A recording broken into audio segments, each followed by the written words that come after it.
I want to stay in the vein of Arizona State because the Molly Miller era has officially begun. All right. She is the newest person at Arizona State that is looking to transform this team and make it a team that actually wins. If you do not know the name Molly Miller, you will know it soon because Arizona State did not just make a random coaching hire. They picked one of the best available coaches out there because Molly Miller has had a very, very successful college coaching career so far. This is someone who, in her career, has 297 wins and just 55 losses. I'm telling you how impactful Molly Miller has been. She is a straight up winner. Okay? Straight up winner. And when it comes to her last stop, she was someone who just continued to win, right? She has a huge winning percentage at Grand Canyon.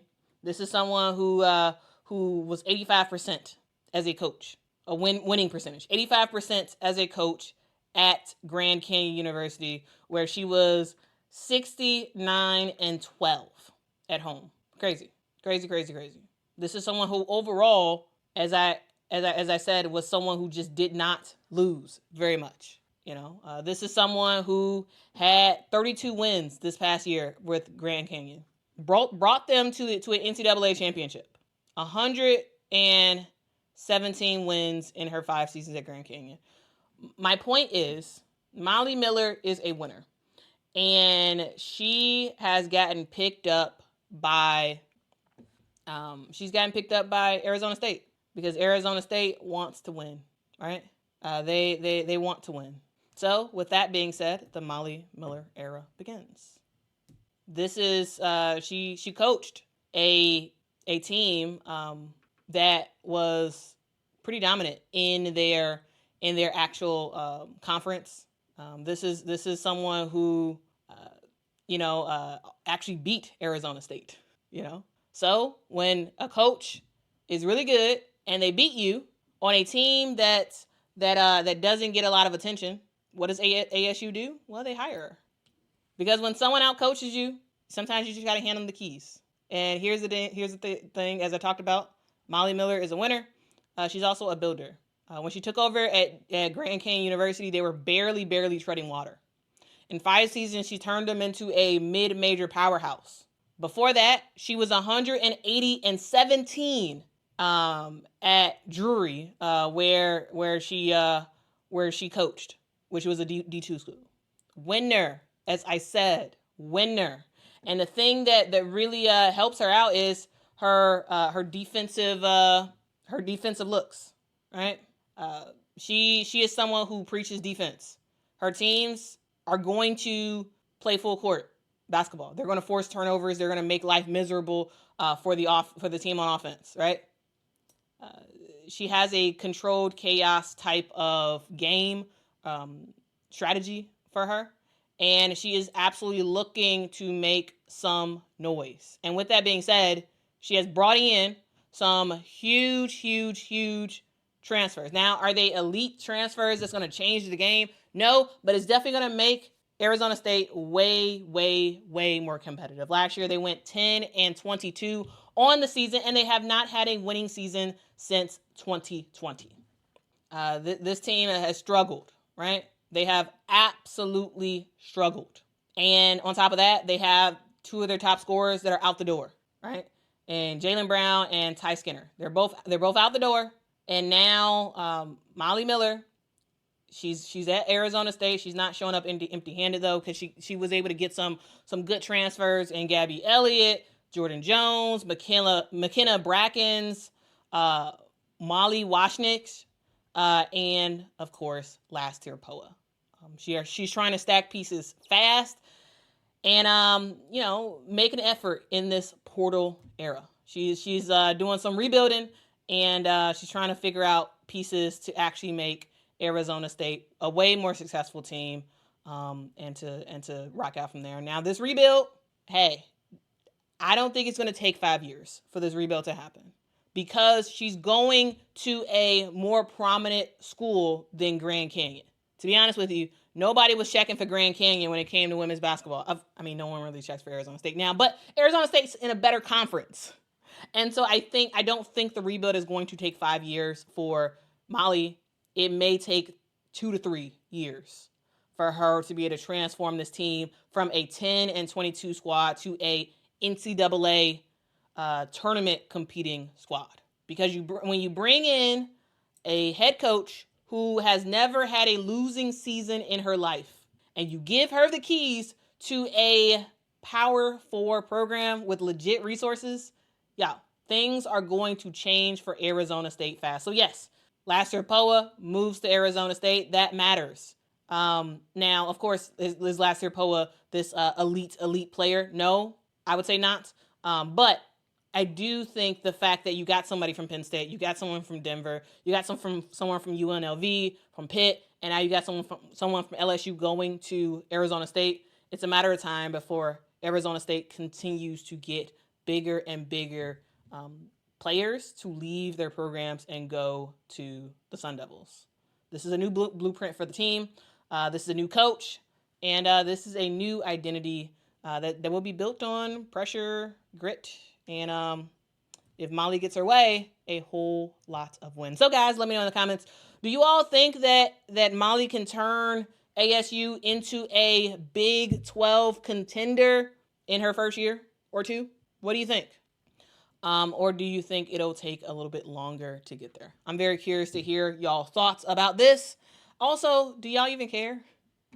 Do y'all even care? I'm asking because specifically, I saw somebody's comment yesterday and they were saying, "Oh, this has turned into an SEC channel and whatnot."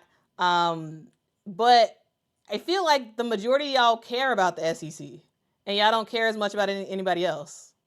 It feels like when I talk about other teams and whatnot, that's not in the SEC, no one seems to care unless it's Iowa or that's about it.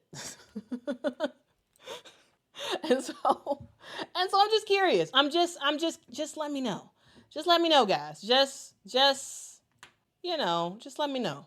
Because I feel like sometimes it's just like I don't know. Sometimes I feel like y'all actually don't even care. And that's fine. I just, would like to know. Tanasia says, Tanisa, I think, says, I will give Miller 3 years. It's going to take time. ASU's administration has to be patient. I think they will. I think they'll be patient with her. I think they will. Because this is a team that was trash. So you gotta give them some time. You have to be able to give your new coach some time. You absolutely have to do that. But yeah, guys, I wanted to kind of talk about that. I really want to talk about that. And yeah. Okay. Anything? Okay. I got one last story to talk about, which is regarding Aaliyah Boston. But is there anything, any random questions or like whatever? I'm gonna just give it about 2 minutes. I'm gonna look at the chat. And we'll rock out from here, okay? And then we'll do that Aaliyah Boston story, and I will be done, okay? Okay. Yeah. Let me know what y'all think. Tanisha says ASU administrators are notorious for not being patient. Oh, okay. I appreciate the insight against for ASU. I appreciate that. We'll see. Paulino says Quita Iowa lost 2 point guards, Lucy Olsen and Aaliyah Guyton. Who will be their point guard? Why is Iowa flopping in the portal? I don't know. I mean, I think Iowa is slowly returning to the way they were before. I think this is a team that ended up getting a lot of hype around them, a lot of fan support, a lot of like attention with the Caitlin Clark years, and now those years are over, and you had a player like a Lucy Olsen who was a good player, who was someone who like brought a lot of spark to this team. However,